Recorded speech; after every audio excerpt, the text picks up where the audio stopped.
ചേട്ടാ എന്ത് തോന്നുന്നു? എന്ത് തോന്നുന്നു? ഒന്നുമില്ല. കരച്ചിലൊക്കെ വരുന്നുണ്ടല്ലോ.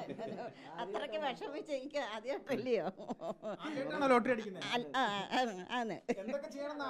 ആഗ്രഹം അതിപ്പം പറയാൻ പറ്റത്തില്ല, നമ്മൾ ആലോചിച്ചിട്ട് പറയാം. ചേട്ടന്റെ പേര് ആദ്യം നമ്മൾ കേട്ട വിനോദ്. അച്ഛനാണ് അടിച്ചിരിക്കുന്നത് അല്ലേ? എന്തായാലും നമ്മളെ വീട്ടിലേക്ക് തന്നെ എന്ത് ചെയ്യണം എന്നാ പ്ലാൻ? അത് അച്ഛനോട് തീരുമാനിച്ച് എല്ലാം എന്തെങ്കിലും ചെയ്യും. പെട്ടെന്നല്ല, അപ്രതീക്ഷിതമായിരുന്നല്ലേ? പ്രതീക്ഷയായിരുന്നു. ഇതെന്താ ഉച്ചയ്ക്ക് അവിടെ 1:30 എന്താ കടയിലിരുന്ന് സംസാരിച്ചു എന്നൊക്കെ പറഞ്ഞു? ടിക്കറ്റ് വയ്ക്കാൻ വന്നതാണ്. എനിക്ക് ടിക്കറ്റ് വെപ്പനെയാണ് ജോലി, അതുകൊണ്ട് ടിക്കറ്റ് വയ്ക്കാൻ വന്നത്. അന്നേരം അങ്ങോട്ട് വന്നപ്പോൾ എനിക്ക് ഒരു ദിവസം സുഖമില്ലാതായപ്പോൾ അച്ഛൻ ചെന്ന് ടിക്കറ്റ് എടുത്തതാണ്. അങ്ങനെ അതിനെ അടിച്ചത്. വലിയ സന്തോഷമില്ല, ആളുകളൊക്കെ വന്നു തുടങ്ങിയപ്പോൾ. ഒരാൾ വന്നു, വാർത്തക്കാർ ഒരാൾ വന്നു. എന്തായാലും വലിയ സന്തോഷമല്ലേ? തീരുമാനിച്ചിട്ടില്ല? ഇല്ല, എന്ത് ചെയ്യണം തീരുമാനിച്ചില്ല. ഇനി അച്ഛനായിട്ട് ആലോചിച്ചിട്ട് എന്ത് ചെയ്യാം. ഏകദേശം 8 കോടി. എന്താ ചെയ്യുന്നത്? നിങ്ങൾ എന്താ ചെയ്യുന്നത്? ലോട്ടറി വിൽപ്പന. അച്ഛന് ജോലി ഉണ്ടോ? അച്ഛൻ നേരത്തെ ജോലി ഉണ്ടായി, ഇപ്പം ആക്സിഡന്റ് കഴിഞ്ഞ് ഇരിക്കുന്നുണ്ട്, ജോലിയൊന്നുമില്ല. എന്താ പറയാനുള്ളേ?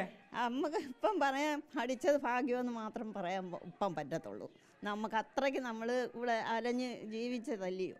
അമ്മയുടെ പേരെങ്ങനെയാ? രാധാമണി അമ്മ. അവസാനമായിട്ട് പറയാനുള്ളത്, എനിക്ക് എൻ്റെ മോന് ഞങ്ങൾ ഇവിടെ കഴിഞ്ഞ കാര്യങ്ങളൊന്നും പറയണ്ട, അത്രയ്ക്ക് ഞങ്ങൾ കഷ്ടപ്പെട്ടെങ്കിൽ. പിന്നെ ഈ ലോട്ടറിയിൽ നിന്നാണ് എൻ്റെ വീട് ജിപ്പിതിൽ പോയതായിരുന്നു. അത് എടുക്കാൻ പെട്ട പാടുകളൊന്നും പറയണ്ടായിരുന്നു. ഇങ്ങനെയൊക്കെ കരുന്നാപ്പം ഞാനും അതുപോണൊക്കെ നടന്ന് ചാരുമൂട് വഴി, ചത്തിയർ വഴി, താമരക്കുളം വഴി മൊത്തം നടന്ന് വിൽക്കുമായിരുന്നു. അങ്ങനെ അപ്പം നടക്കാൻ വയ്യാഞ്ഞോണ്ടും തട്ട് അടിച്ചിട്ട് ഇനിയിപ്പോ നടക്കണ്ടല്ലോ, ലോട്ടറി ഒക്കെ ആയില്ലേ?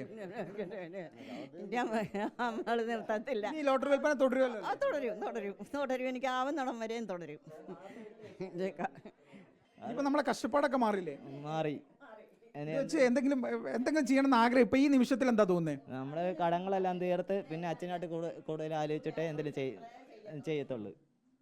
എന്തായാലും വലിയൊരു തുകയാണ് കിട്ടിയിരിക്കുന്നത് അല്ലേ? 12 കോടി.